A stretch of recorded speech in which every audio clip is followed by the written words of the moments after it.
Magandang araw mga kaitlog. Nandito naman po tayo sa ating maliit na farm, BG's Excellent Farm.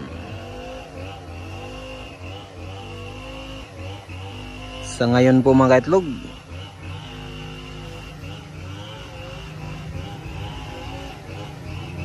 parang marami pang gagawin yung mga tao natin dito.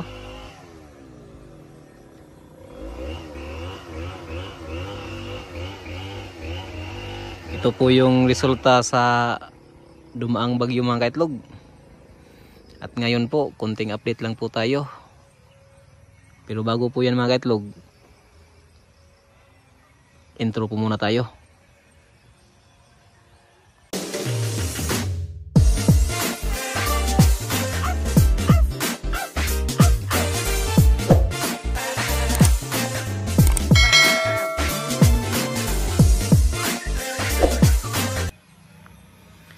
Mga kaitlog, yan po yung ating layer building.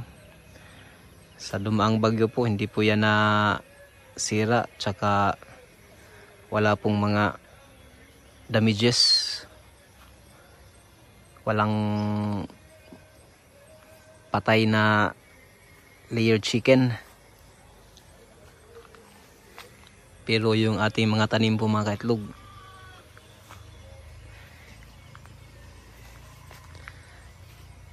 parang pwede na tong linisan. Kaso nga lang, palagi pa pong umuulan dito.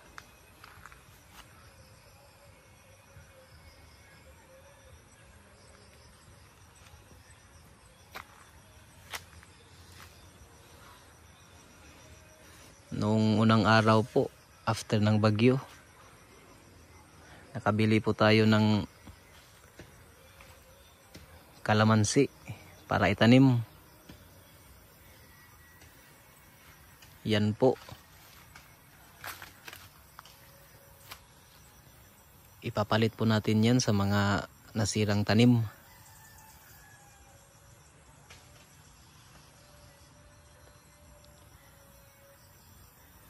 Siguro po mga kaitlog, pag medyo uminit na, yung ilang araw na init, para matuyo po tong mga dahon,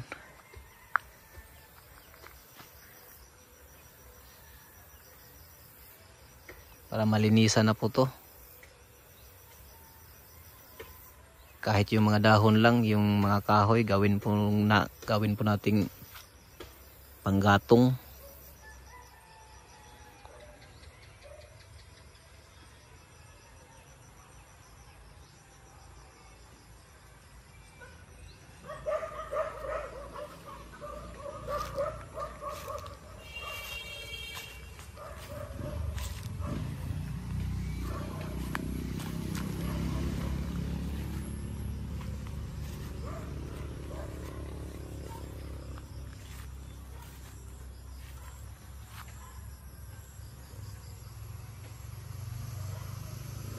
Tsaka yung ating kuryente po mga kaitlog,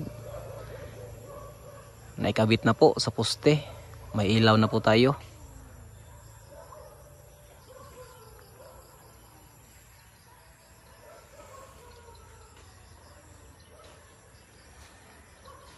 Noong isang araw pa po nagka kuryente dito, pero yung isang radio natin di na po gumana.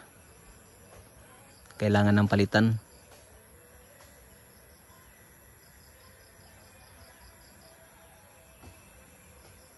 Di lang po muna tayo papasok sa layer building mga kaitlog. Dito lang po muna tayo kasi wala tayong boots. So ito na po yung nangyari sa ating farm mga kaitlog.